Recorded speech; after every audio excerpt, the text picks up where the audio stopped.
Jesus, terima kasih pagi menjelang siang Tuhan. Kami rindu Tuhan untuk mendengarkan kebenaran firman Tuhan tentang hal kebaikan-Mu di dalam kehidupan kami Tuhan. Kami rindukan, kami mengerti lebih dalam lagi Tuhan untuk the goodness of God, untuk kebaikan Tuhan di dalam setiap perjalanan hidup kami. Tuhan berbicara secara pribadi di dalam setiap pribadi kami masing-masing, biar kebenaran firman Tuhan ini meneguhkan, menguatkan, dan membawa kami semakin intim dengan Engkau. Terpujilah nama-Mu Bapa, kami buka hati, pikiran, dan seluruh hidup kami, dan kami mau sambut firman-Mu ini dengan penuh ucapan syukur. Hanya di dalam nama Tuhan Yesus kami sudah berdoa mengucap syukur yang siap dan mau diberkati oleh firman Tuhan. Amin. Beri kemuliaan bagi Tuhan. Nanti bagian keyboard saya minta bisa stay ya, karena tema firman Tuhan yang saya bawa sengaja saya minta ke worship leader untuk nyanyi lagu ini. Temanya tolong dimunculkan ya. Sambil kita mendengarkan kebenaran firman Tuhan, ada alunan daripada lagu ini yang kita bisa sama-sama dengarkan. Worship leader ke toilet dulu. Keyboardnya. Ini temanya, memahami kebaikan Tuhan, understanding the goodness of God. Ya, di sana ada ayat yang tercatat ya. Dia ambil reference dari Mazmur 107 ayat 1, Tuhan itu baik. Segala kebaikan dan perbaikan berawalnya darinya. Jadi segala kebaikan dan perbaikan itu semuanya dari Tuhan. Jadi saya sedang mau berbicara dalam konteks pujian kita naikkan pada siang ini, yaitu tentang memahami kebaikan Tuhan. Coba kita merenungkan sejauh mana kita mengalami kebaikan Tuhan. Apakah kebaikan Tuhan itu kita hanya ukur dari sisi bagaimana kita diberkati, tapi kita lihat dari sisi firman Tuhan. Apa arti dari kebaikan Tuhan di dalam kehidupan setiap kita anak-anak Tuhan? Ya, saya ambil ayat yang pertama. Klik untuk yang pertama, saya ambil seperti ini. Ini adalah bagian yang ada. Klik lagi berikutnya. Ya, Mazmur 34 ayat 9 berkata, kecaplah dan lihatlah betapa baiknya Tuhan itu, berbahagialah orang yang berlindung padanya. Nah, klik, ini ayat yang terpenting yang saya taruh. Berikutnya, klik. Nah, ratapan pasal yang ke-3 ayat yang ke-22 sampai 25 adalah ungkapan dari Yeremia tentang situasi kondisi di dalam ratapannya menghadapi situasi kondisi bangsa Israel ketika itu. Dan ini ungkapan dari seorang Yeremia, dia berkata ini, tak berkesudahan kasih setia Tuhan, tak habis-habisnya rahmatnya, selalu baru tiap pagi, besar kesetiaan. Lalu dia berkata, Tuhan adalah bagianku, kata jiwaku, oleh sebab itu aku berharap kepadanya. Lalu Yeremia berkata, Tuhan adalah baik bagi apa? Bagi orang yang berharap kepadanya, bagi jiwa yang mencari Dia.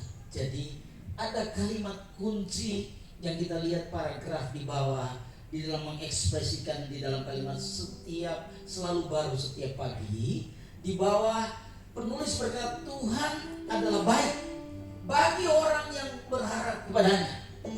Bahasanya orang yang selalu mengandalkan Tuhan setiap pagi, setiap hari adalah baik adanya. Lalu dikatakan bagi jiwa yang mencari Dia. Ini hanya orang-orang yang merindukan Tuhan yang akan mengalami tentang kebaikan Tuhan sesuai dengan ayat-ayat yang tercatat di sini ya. Jadi perhatikan baik-baik kalimat ini. Next, saya mencatat tentang hal ini dari firman Tuhan berkata begini.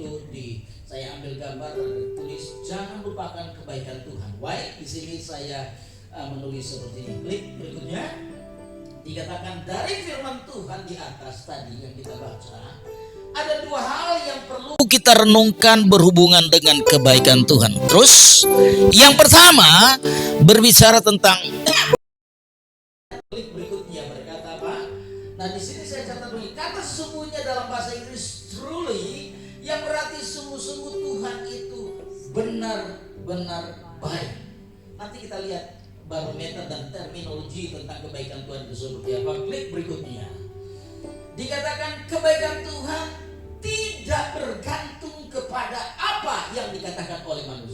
Next, terus standar kebaikan Tuhan adalah berdasarkan prinsip kebenaran firman Tuhan.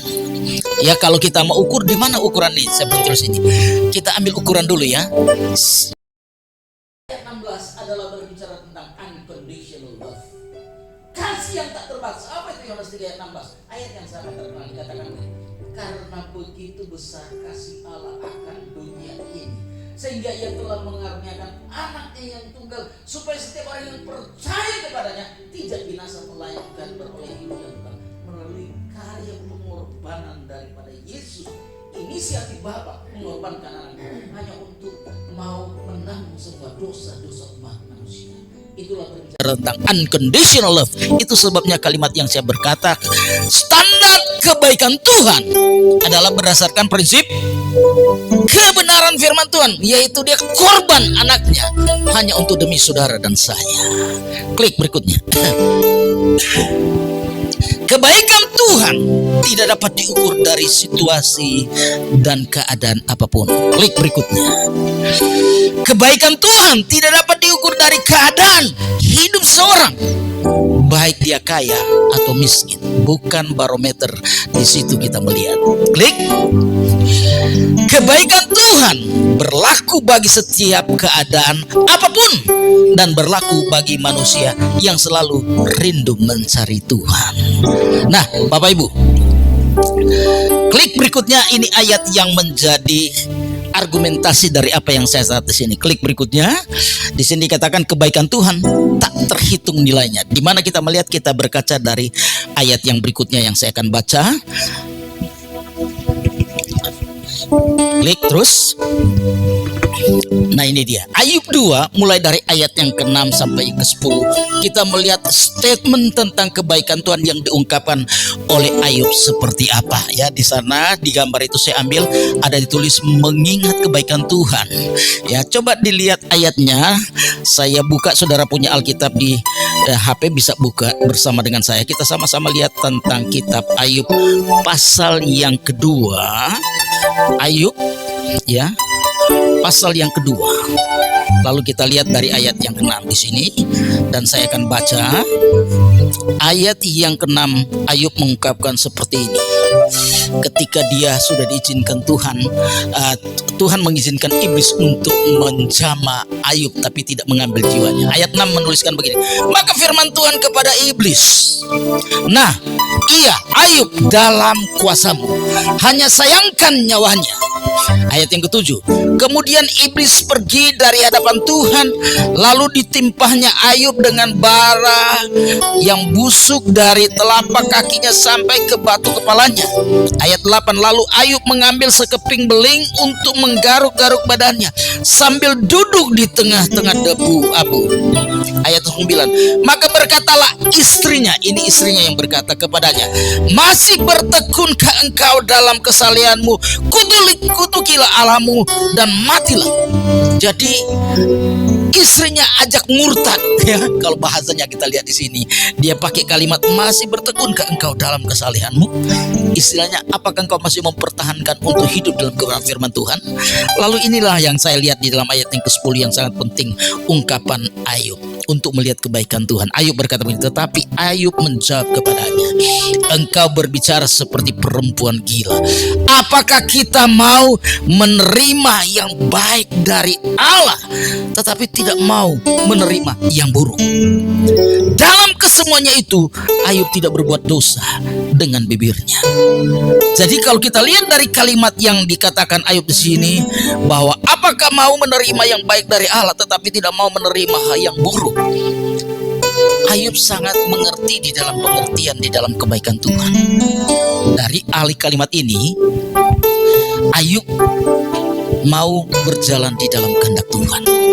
Kalau saudara lihat di dalam Ayub pertama itu, siapakah Ayub? Di dalam ayat-ayat yang pertama menjelaskan siapakah Ayub itu. Ayub itu dikatakan adalah orang yang saleh, ya, dia adalah orang yang saleh, jujur, takut akan Allah, menjauhi kejahatan. Ia tetap tekun dalam kesalehan meskipun engkau telah membujuk aku melawan dia. Jadi ayat yang ketiga menjelaskan tentang siapakah Ayub, sehingga ketika Ayub menghadapi musibah terbesar dalam hidupnya, sampai borok, sampai istri aja menghujat, anaknya hilang, tetapi Ayub tetap konsisten melihat Tuhan. Jadi ukuran kebaikan Tuhan bukan seperti yang apa dikatakan orang, kita diberkati, tetapi ada saatnya Tuhan mengizinkan kita diproses. Ayub diproses, diizinkan oleh Tuhan, karena di dalam ayat yang ke-6 kita lihat ada percakapan antara Tuhan dan iblis. Bahwa di sini Tuhan berkata kepada iblis, nah ia ada dalam kuasamu, hanya sayangkan nyawanya. Anda boleh untuk mengacak-acak, tetapi Anda tidak bisa mengambil untuk jiwanya, untuk tetap dia harus hidup. Dan kita tahu kalau kita mau melihat dari Ayub, bahwa pada akhirnya kan di dalam Ayub 42 menuliskan, Ayub berkata, dulu kata orang, tapi hari ini saya mengalami bagaimana kebaikan Tuhan di dalam kehidupannya. Jadi Bapak Ibu Saudara dikasih Tuhan, jadi kalau dilihat dari kata kalimat ini, dikatakan apakah kita mau menerima yang baik dari Allah tetapi tidak mau menerima yang buruk, itu ungkapan Ayub. Jadi Bapak Ibu, ketika kita mengiring Tuhan, ada saat momen-momen saudara diberkati secara luar biasa dan menikmati segala kebaikan dengan berlinang air mata, bukan karena penderitaan tapi karena bersyukur banget.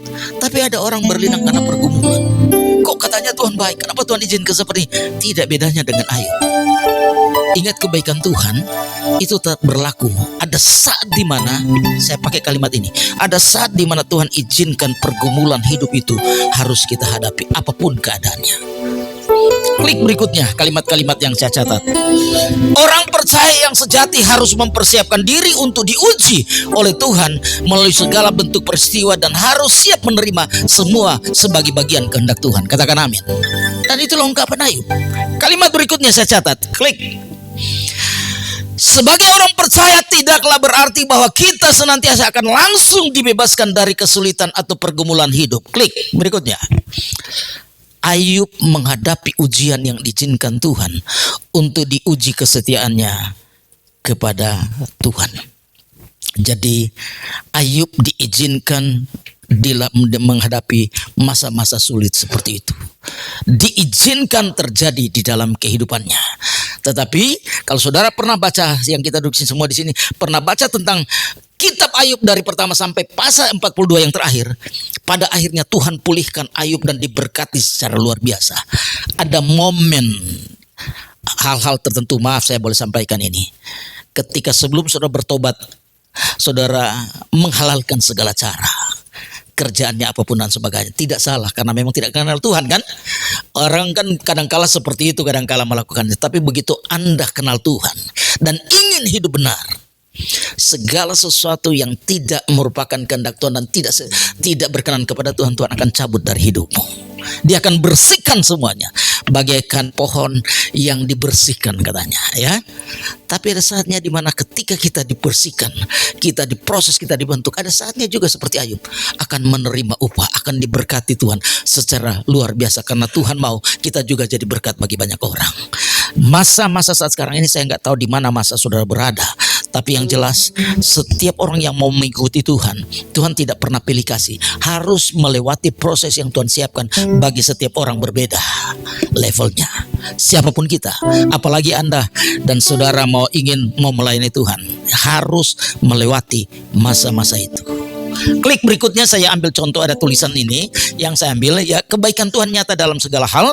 Klik, ini ada seorang nama yang saudara, saya sebut nama ini. Kenapa nama ini disebut? Karena dia menulis sesuatu yang sangat luar biasa di dalam kehidupannya. Dari seorang penjahat, tetapi dia mengoreskan sebuah pujian yang tidak terlupakan dari zaman ke zaman di dalam dunia kekristenan. Namanya John Newton, adalah seorang Inggris yang hidup di abad ke-18-19. Ia menginvestasikan uangnya dalam bisnis perdagangan manusia. Ya, saya singkatkan di situ. John Newton kemudian bertobat dan menjadi pendeta gereja Anglican. Syair lagu karya Newton yang terkenal sampai hari ini di setiap gereja di segala bangsa, yaitu lagu apa? Amazing Grace, yang sering kadangkala dalam momen tertentu kita nyanyi, sangat besar anugerahmu. Itulah dia yang menulis. Tapi sebelumnya dia adalah orang yang terlibat dalam perdagangan manusia. Jadi saya mau katakan harus tahu. Katakan kenapa saya quote dengan itu? Lihat catatannya dia dikatakan sebenarnya. Klik berikutnya.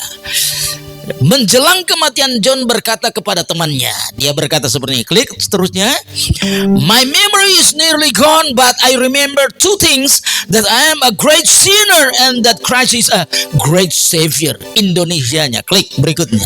Dia berkata begini, ingatanku sudah hampir pudar, tapi aku ingat dua hal, yaitu bahwa aku seorang pendosa yang besar dan bahwa Kristus juru selamat yang besar. Dia tahu dia memperdagangkan manusia itu sangat ilegal dan bahaya. Dalam segala dia kerja untuk menghalalkan segala cara untuk menikmati segala karirnya, tetapi dia sadar dan itu kalimat yang ada. Dan klik berikutnya, ini doanya dia.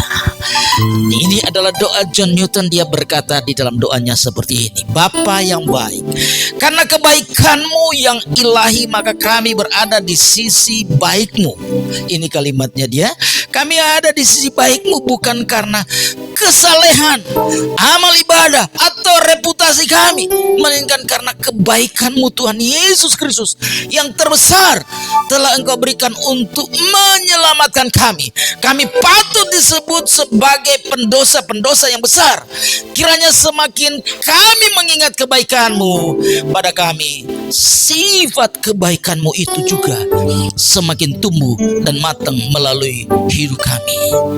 Demi nama Yesus, nama Tuhan Yesus kami berdoa, amin. Jadi dia ingin membalas agar supaya kebaikan juga itu orang harus lihat di dalam kehidupannya. Kita naikkan pujian ini di refnya yang berkata, all my life have been faithful. Kita melihat bagaimana Tuhan begitu setia dalam hidup kita, di dalam seluruh kehidupan kita. And all my life you have been faithful. Katakan dengan iman dan rasakan kebaikan Tuhan. And all my life you have been so good. With every breath that I am able, oh I will sing of the goodness of God. Sekali lagi, all my life you have been faithful. All my life you have been so good. With every breath that I'm able, oh, I sing for the goodness of God. Dalam situasi apapun, apakah kita mau menyanyikan kebaikan Tuhan di dalam hidup kita? Pertanyakan dalam hidup saudara. Tapi pujian ini biar berbicara bagi kita. Dikatakan, all my life you have been faithful. Sepanjang hidup kita Tuhan sudah setia dalam hidup kita, dan dia sudah begitu baik buat kita. Dan setiap kita bernapas, dan dikatakan biarlah kita tetap mau menyanyikan untuk segala kebaikan Tuhan. Biarlah menjadi ungkapan di dalam kehidupan saudara dan saya. Saya catat hal-hal yang berikutnya. Klik, karena waktu kita terbatas, jadi saya harus cepat. Jangan lupakan kebaikan Tuhan.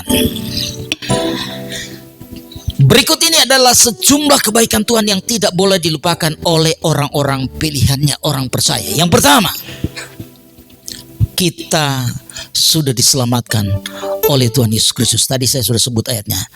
Ayat yang terkenal Yohanes 3 ayat 16 berkata, karena begitu besar kasih Allah akan dunia ini sehingga ia telah mengaruniakan anaknya yang tunggal, supaya setiap orang yang percaya kepadanya tidak binasa melainkan beroleh hidup yang kekal. Keselamatan itu gratis buat saudara. Anda tidak perlu naik ke gunung sana diminta ayam putih, kaki hitam, yang aneh-aneh. Apalagi selain itu ya, macam-macam. Di sini hanya dikatakan kita mau mengaku dan percaya dan terima dia. Ini unconditional love. Ayat ini berkata tentang kasih agape itu. Ya, dia korbankan anaknya yang tunggal. Tetapi ada persyaratannya, dikatakan hanya bagi mereka yang mau percaya. Kita yang ada di sini kita percaya, katakan amin. Dan itu adalah unconditional love. Apapun keberadaan Apapun, maaf, ini saya pakai bahasa sedikit brutal. Apapun bentuk kejahatan dan brutalismenya Anda di masa lalu, ketika Anda datang kepada Tuhan, Tuhan membuka diri untuk menerima saudara. Ketika saya masih berada di Dallas, Texas, salah satu gangster terbesar yang di New York, dia dari Puerto Rico, punya dari Amerika Latin. Dia itu sering memimpin geng, dia terima Yesus. Saya lupa namanya, tapi dia pernah khotbah di chapel pada saat di kebaktian mahasiswa semua, dan dia bicara bagaimana dia di New York sebagai salah satu kepala gangster. Dia memimpin banyak bajingan-bajingan dan sebagainya. Ketika dia terima Yesus, akhirnya dia harus injili juga yang bajingan-bajingan itu untuk terima Yesus. Jadi Bapak Ibu, seberapa bajingannya kita, seberapa brutalnya kita, kalau kita mau menyadari dan mau datang kepada Tuhan, unconditional love itu, kasih yang tanpa batas, tanpa pamrih, itu berlaku bagi saudara diselamatkan. Ini adalah ekspresi kebaikan Tuhan yang pertama bagi setiap orang. Yang kedua, dalam kebaikan Tuhan, Tuhan merancangkan kebaikan bagi setiap orang yang percaya kepadanya. Poinnya ayat yang sangat terkenal juga. Roma 8 ayat 28, ayat ini sangat terkenal, berkata, kita tahu Allah turut bekerja di dalam segala sesuatu untuk mendatangkan kebajikan bagi mereka yang mengasihi Dia, yang terpanggil sesuai dengan rencananya. Jadi rancangan rencana Tuhan bagi setiap orang apapun, bahwa Allah turut bekerja di dalam kehidupan. Ketika Anda bertobat, terima Yesus, sudah percaya, di dalam setiap langkah perjalananmu kita tidak sendiri. Ada Tuhan menyertai kita. Karena kalimatnya jelas kan, kita tahu Allah turut bekerja di dalam segala hal, in everything, in every circumstance. Allah ada bersama kita. Yakin dan percaya tentang hal itu. Ada satu ibu, saya bersaksi sambil saya lihat jam, Pak. Tenang, ada jam di sini. Ya, kalau pengajar, saya dosen, kadang-kadang ngajar tetap cukup lama, jadi saya singkatkan. Nah, tahun 84-85 saya bertobat di persekutuan, dan ada satu ibu, dia cuma penjual kue yang sederhana di persekutuan kami, dan dia bertobat sungguh-sungguh menjadi pendoa syafaat. Sebelum dia menjadi pendoa syafaat, sebelum dia jadi Kristen, dia punya kepercayaan lain, dan dia sering pergi, istilah pakai nama orang pinter. Ada kan orang pinter ya? Saya nggak tahu yang lain nggak pinter di gereja, saya kurang tahu, tapi itu istilah ada ya. Nah, lalu satu ketika dia sudah bertobat lama, tiba-tiba teman lamanya ketemu dia karena dalam kesulitan, lalu berkata, kamu tolong saya dong, ini saya lagi ada kesulitan, ini saya mau pingin yang mau pergi ke orang pinter yang dulu kamu pergi. Lalu ibu ini berkata, saya mah sudah nggak gitu-gitu, saya udah percaya Yesus, saya cuma selalu berdoa, pokoknya saya percaya Tuhan tolong saya udah nggak mau gitu-gitu, kamu tolonglah antar saya, cuma ngantar doang kok, saya kan nggak minta ini, antar doang. Karena dia nggak enak hati, teman baik, ya udah ya, saya ngantar aja, saya tunggu di luar ya dia antar temennya, dia antar di daerahnya, lalu dia tunjuk garis jauh, tuh rumahnya yang sana, pergi aja, saya udah nggak mau ke situ, saya sudah percaya Yesus. Singkat, temannya ini ketemu dengan orang pintar itu, ngobrol-ngobrol masalah dan sebagainya. Lalu ketika orang pintar ini mulai mau mengerjakan sesuatu, berapa menit kemudian si orang pintar ini langsung berhenti. Dia berkata, Bu, maaf, saya tidak bisa tolong ibu karena ada ibu sana yang dulu suka datang kepada saya, sekarang dia sudah percaya Tuhan Yesus. Saya nggak bisa kerja apa-apa kan ada dia. Saya nggak tahu apa pengakuannya, tapi seperti itu. Jadi dengan kata lain, Bapak Ibu, jangan berbicara kalau kita jadi Kristen bukan menjadi agama Kristen, tetapi ada kuasa Tuhan di dalam kehidupan kekristenan itu. Ya, kemanapun dimanapun orang mau coba, mau niat jahat, mau santet atau melakukan sesuatu niat jahat apapun itu, kalau kita orang-orang yang percaya Tuhan sungguh-sungguh, ada kuasa yang mengalir dalam hidup saudara. Ada enggak ayatnya? Nanti kita akan lihat ayatnya. Tapi itu yakinlah tentang itu terjadi. Tahun 87 ketika saya pelayanan ke Toraja, tahun 87 Bapak Ibu ya. Sana lalu ketemu dengan satu ibu yang sederhana, hadir di Hotel Misliana itu, yang punya anak Tuhan, keluarga Tangke Salu. Setiap hamba Tuhan disiapkan kamar nomor 13 free. Nomor 13 free, Pak. Itu ya. Jadi nginap di situ, lalu pelayanan di sekitar Toraja di pelayanan, tapi setiap pagi mereka semua karyawan wajib ada kebaktian 2 pagi, jam 5 pagi sampai jam 6. Lalu di dalam kebaktian singkat itu ada ibu yang orang sekitarnya suka ikut, dia bersaksi. Satu ketika dia bersaksi, dia pergi ke kebun, Begitu pulang sore angin kencang, baru hujan lebat luar biasa. Dia melewati satu desa, akhirnya dia takut terjadi sesuatu dalam perjalanan untuk pulang jalan kaki kan biasanya di kebun ya. Dia mampir di satu rumah. Mampir di satu rumah itu rumah penduduk tentunya. Yang rumah penduduk kaget ada tamu yang tidak diundang datang, ya mereka tetap persilakan datang. Lalu setelah itu mereka yang tuan rumah berkata, "Bu, mau ya kami siapkan kopi." Si ibu bilang, "Aduh terima kasih banget, kan dingin-dingin dan sebagainya, dikasih kopi enak dong ya Bapak Ibu." Ya, jadi akhirnya ibu ini yang tuan rumah masuk ke dalam buat kopi kasih ke ibu. Nah tentunya kan ibu ini orang percaya kepada Tuhan, dia terima dengan ucapan syukur. Sebelum dia minum dia ngapain? Dia berdoa. Pada saat dia berdoa Bapak Ibu, tiba-tiba gelas itu bisa berantakan pecah. Yang rasa bersalah siapa Bapak Ibu? Pasti saudara akan berkata yang menerima, betul? Justru yang gemetar, yang punya rumah, ketakutan. Kenapa? Si ibu ini berkata, "Aduh maaf Bapak Ibu," dia berkata, "saya datang cuma tamu juga, mau datang berdong, tiba-tiba sudah percaya kerasnya." Langsung yang punya rumah gemetar, yang berkata, "Maaf Ibu, bukan Ibu yang salah, kami yang salah. Kami di sini punya tradisi seperti ini." Dia cerita, "Bu, di sini ada tradisi. Kalau dalam situasi cuaca yang seperti ini, hujan dan angin lebat seperti ini, lalu tiba-tiba ada orang yang datang di rumah tiba-tiba seperti ini, itu akan membawa bencana. Itu tradisi di desa ini. Jadi sebelum kami menerima bencana kehadiran Ibu, kami sudah berikan racun di kopi Ibu, agar supaya kalau kami kena bencana pun Ibu pun meninggal sama-sama." Nah Bapak Ibu, kita sebagai anak Tuhan, ketika kita mau memulai segala sesuatu dengan doa, ada saja Tuhan melindungi. Akhirnya ibu ini dia bersaksi di tengah persekutuan pagi, dan akhirnya dia bicara, dia berkata, dia minta maaf, saya ini sebagai orang percaya Tuhan Yesus dan saya percaya ada perlindungan Tuhan. Intinya dia akhirnya injili keluarga itu. Kenapa dia bisa seperti itu? Dan akhirnya mereka mau percaya Yesus. Jadi Bapak Ibu, berbicara tentang kekristenan, poin yang kedua, kita tahu bahwa rancangan Tuhan itu baik bagi setiap kita. Tuhan ada selalu bersama kita dalam situasi apapun. Yang ketiga, rancangan Tuhan bagi orang percaya adalah masa depan yang penuh harapan. Yeremia 29 ayat yang ke-11 ini ayat juga yang terkenal. Ketika bangsa Israel sedang dalam masa-masa kesulitan besar, Yeremia menyampaikan profetik kepada bangsa Israel bahwa dikatakan, Yeremia berkata kepada bangsa ini, "Tuhan berkata bahwa rancanganku bukan rancangan kecelakaan, tetapi rancangan masa depan yang penuh harapan."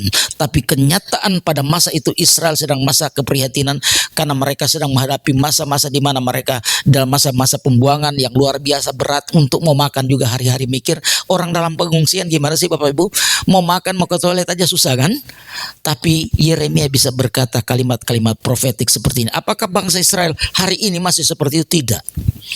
Bangsa Israel ada orang-orang yang diberkati Tuhan. Hari ini kalau kita mau keliling sebagian dunia, pemimpin-pemimpin dunia di negara lain itu darah Yahudi, orang Yahudi, dan mereka itu diberikan kemampuan, kepintaran yang luar biasa sampai hari ini. Ya, beberapa hal yang berhubungan dengan IT dan sebagainya. Kalau saudara pergi ke kota Haifa, ini ada namanya Haifa ya, tapi ini kan Victory. Kalau kota Haifa di Israel itu pakai Fanta. Ya, sering ada beresnya jadi Haifa. Haifa itu artinya beauty ya, kalau keindahan. Di sana banyak Yahudi yang banyak dari European, khususnya dari Jerman. Mereka tinggal di sana di kota Haifa, kota pelabuhan itu dan sebagainya. Ya, ada banyak orang Yahudi yang berdarah itu, dan di sana adalah kota teknologi di sana. Ya, saudara, ada beberapa seperti Microsoft dan sebagainya, semuanya itu bagian dari Yahudi dan semuanya. Pusatnya ada di sana, dan berapa tentunya dari yang berhubungan dengan teknologi. Jadi orang-orang Yahudi dulu mereka menghadapi penderitaan luar biasa, tapi hari ini mereka adalah orang-orang yang diberkati Tuhan. Tidak secara kebetulan saya selain tour leader sering pimpin tour ke sana, saya juga terlibat tapi tidak masuk dalam organisasi mereka. Saya terlibat dengan organisasi namanya Keren Hayesot. Keren Hayesot ini adalah mereka yang menangani untuk Aliyah, pemulangan orang-orang Yahudi dari seluruh dunia.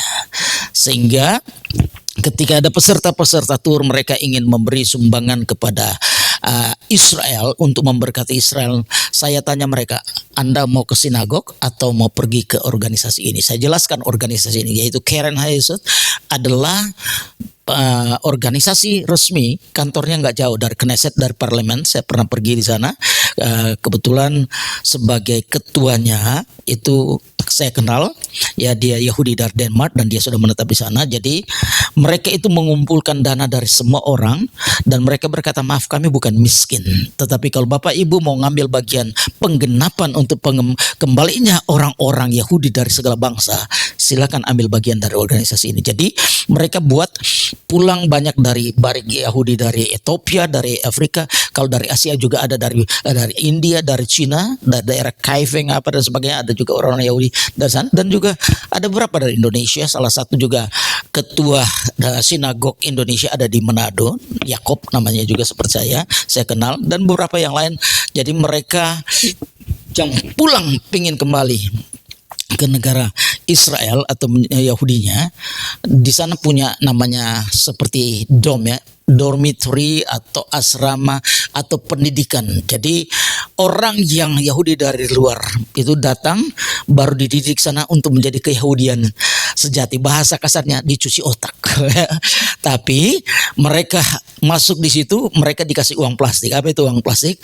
Ya dikasih kartu ATM supaya operasional untuk mau kemana-mana, dan mereka ajar tentang keyahudiannya dan kehidupan modern. Coba saudara bayangkan Yahudi-Yahudi dari Ethiopia banyak kan, yang dari pedalaman, dari desa dan sebagainya. Tentunya dunia modern itu mereka perlu kenal. Jadi makanya masa transisi mereka ada disiapkan dan organisasi itu menyediakan tempat hal seperti itu. Nah Bapak Ibu Saudara dikasih Tuhan, saya mau berkata hari ini mereka adalah orang-orang yang sangat diberkati. Jadi rancangan Tuhan bagi orang percaya masa depan yang penuh harapan itu diekspresikan di dalam kehidupan orang Yahudi dari dulu progressing sampai hari ini, dan ini juga aplikasi dalam hidup saudara. Kalau kita orang percaya, saya percaya rancangan Tuhan selalu Tuhan memberikan yang terbaik masa depan kita. Cuma kita mau memilih berjalan dalam firman atau enggak, itu kan pilihan. Kalau kita mau jalan dalam kebenaran firman Tuhan, Tuhan akan tuntun dan memberkati kita. Next, berikutnya. Yang keempat, ya, tentang kebaikan Tuhan yang keempat, setiap doa orang percaya selalu didengar oleh Tuhan. Betul? Ya. Yohanes 15 ayat yang ke-7 ini ayat yang sangat terkenal. Dengan cepat saya mau baca ayat ini karena ayat ini cukup terkenal, tetapi untuk memahami konteks ini saya harus baca ayat ini. Yohanes 15 ayat yang ke-7 jelas berkata begini, jikalau kamu tinggal di dalam aku, itu kalimatnya. Jikalau kamu tinggal di dalam aku dan firmanku tinggal di dalam kamu. Lalu kalimat berikutnya berkata, mintalah apa saja yang kamu kehendaki dan kamu akan menerima. Tapi teks yang di atas itu harus dipenuhi. Kita harus tinggal di dalam Yesus, berjalan sesuai dengan kehendak Tuhan. Lalu dan firmanku tinggal dalam kamu, harus ada selalu hidup dalam firman, persekutuan dengan firman. Itu standar dasar persyaratan kalau ingin doa kita didengar sesuai dengan poin yang ada. Setiap doa orang percaya selalu didengar oleh Tuhan, tapi persyaratannya ada di Yohanes 15 ayat yang ke-7. Kenapa saya harus katakan seperti ini? Seperti saya katakan tadi pagi, di dalam kitab Yakobus menuliskan ada doa yang tidak dijawab.